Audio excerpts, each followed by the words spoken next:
First of all, can Charles unite the royal brothers? I think, yes, I think if anybody can, it's going to be him. I mean, this weekend is obviously going to be very testing for the brothers being together for the first time since, you know, all of Harry's revelations have come out. So probably very nervous, I'm sure. Because you do wonder, don't you, that the king is going to be reflecting on his many duties that lie ahead. He's got to... And obviously he wants to unite them. He wants to, you know, well, it's a much stronger family. His is overflowing, right? He's got the Commonwealth. He's got to maintain the popularity of the monarchy post Elizabeth. That's no mean feat. She's a hard act to follow. But then, on a personal level, he's got to be worried about his own family too. Yeah, I mean, at the end of the day, they are family, and you know, blood is thicker than water, and I'm sure at some point they will make up. Do you think so? I do. I think eventually. Probably by the time when he moves back to England at some point. Right. What needs to happen? What needs to happen for them to really bury the hatchet, the boys? Probably for Meghan Markle to be out of the picture. Okay. Right? I don't see that ever really kind of happening all at the same time. I think it'll just happen in its own time. I think he'll stop missing England and the two brothers will unite again. So you don't think for as long as Harry and Meghan are together as husband and wife that the family can reconcile? Yeah, I do. I sort of believe that. Like, I'm sure they can sort of reconcile, and I'm sure they will be making an effort.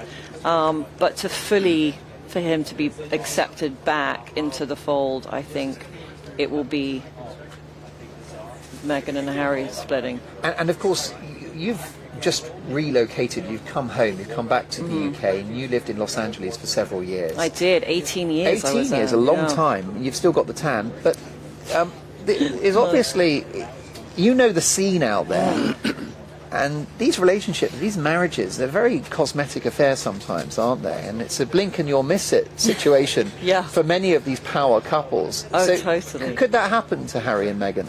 Like I mean, Hollywood marriage. It's a Hollywood marriage. They don't last, well, they don't usually last that long in that sort of environment because there's nothing real about it. And that's one of the reasons why I moved back to England, because I missed the culture. I missed seeing these Union Jacks everywhere. I missed the history and the buildings and everything that we have in this country. And, you know, the Hollywood thing, it was fun. And look, I can't say anything about him being there because I did exactly the same thing. I escaped the media. I went to Hollywood and lived my life there away from everything. But there will be a time when he's going to miss all this, and he's going to miss his friends. And this is what he is. This is his DNA. He can't hide from what he actually is. Ken Wharf, you know the boys very well. Can their father bring them together? Does something need to happen, something as seismic as Harry and Meghan to split? Well, it's an interesting point. I mean, what I think is rather sad, actually, here, this great occasion of his father, you know, becoming the king of this country, that Harry always was going to come back. I said that. What I think is very disappointing for him, and I think for the royal family generally, is that Meghan didn't come back either, and I think that I think tells the tale. I don't know why she suggested that she was staying there looking after her children, whatever. But in a sense, I'm inclined to agree with Victoria in that, you know, at some point something has to give here. This is a great occasion for, you know, them to talk, although there won't be a great deal of time. You know, Harry, in my view, wants to come back. This is what he is. I mean, you know, living in America like that isn't really his style. The book Spare didn't do him much good, I don't think, although he made a lot of money out of it. But it didn't do any great good for the family either. And I think if deep down he probably acknowledges that. But I think in a way that he has to find a way, you know, privately to reconcile his differences. But the future of his wife Meghan, I'm not certain. My own view is that I have to say I think that will end in divorce ultimately, and you know that he will probably come back to the United Kingdom. What is right? He will always be a prince. You know, he was born to be a prince of this land. But I think that is sometime in the future. Although I wouldn't actually, my own view is not too far away. Yes, I mean, obviously it is about the brothers, isn't it? Do you think that William would forgive Harry? Because, I mean... I think eventually, I think they would. Look, all families argue, all families, we do make up. Yeah. That is what family does. And, but it will take a lot, and it will take for Harry to actually spend some proper quality time for his brother and really go over all the things that upset him. And, what are the things he did wrong, and how did, what was Kate upset about, and all the rest of the family.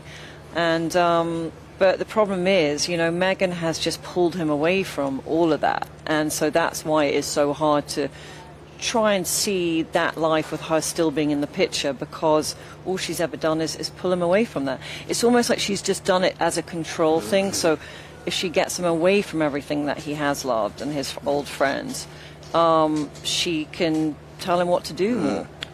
It's fair to say that King Charles has kept a dignified silence in regards to the Sussexes, wouldn't you say? And all he's Very ever said much. publicly is to reiterate his love and affection for his son, and he's essentially, he's not sunk to their level, has he? No, I mean, of course he hasn't sunk to their level. I mean, you couldn't really get much lower than what they are doing right now. I mean, just the fact that, their public, engagements and things that they've suddenly been spotted doing around in LA, the timing of that, is like, oh, it's the coronation here, and suddenly they're at this basketball game. I don't know.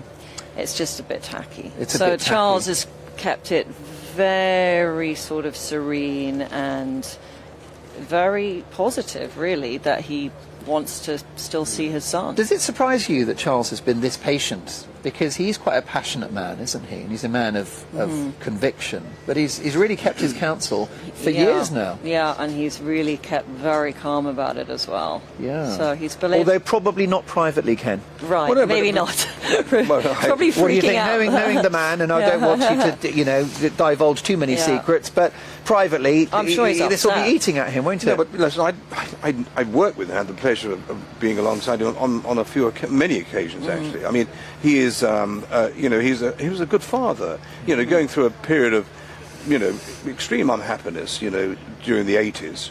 But he played, quite a shrewd role there, because we've had this discussion before, Mark, that he knew that his children at that time enjoyed the company and being with their mother, and never objected to that, because he wanted his children to be happy. But he loved William, he loved Harry very much so, and even right up for the last 2 or 3 years, he wanted William and Harry to be part of his so-called new monarchy. And as I've said before, what's happened now is he's lost 1/3 of that, because Harry's currently in America. Yeah. But it's interesting what Victoria said about America. This lifestyle for him would be so unsuitable, and he's obviously finding it incredibly difficult. He's now going to find a way with his wife Meghan to decide how they're going to play their future, either in America or here in the United Kingdom, because this sort of transiting to and fro when there happens to be a special occasion, I don't think is going to work that often. No. To be honest, So there has to be a decision. And there's always going to be a limited amount of time that they're going to be given these private jets to fly on. And briefly, I mean, your argument is you know California very well. Your argument is that a good, honest lad like Harry, he can't be happy there. No, because it's not gonna work. It's just not going to work, because he just what he is. I mean, it's changed so much as well. I mean, he's arrived at like the worst timing that you could possibly be there, if it was 15 years ago. But no, it's soulless at the end of the day, and it is very much on the downhill slope. Well, the fact that he's here, I think, is a good idea, but it's going to be very difficult for him, because none of us know exactly what the sort of media coverage is going to be of him, and actually what position or what his role will be. But I think it is good that Meghan did not come. I think it's good, but I think my reason why I said I think she should have come, because she is still a senior member of the royal family as the Duchess, and their little children should be. And I think they should have been there. But I think that kids actually will probably resent the fact that when they're teenagers, they'll probably resent the fact that they were not there for their grandfather's coronation. Yes, indeed, because they've been Tipp-Ex'd out of history, and I think that's very, very sad. Well, look, I'm delighted to say that Ken and Victoria are going to stick around, because next up I'll be asking Ken Wharf and top historian David Oldroyd-Bolt, with Republican voices getting louder, could this be the last coronation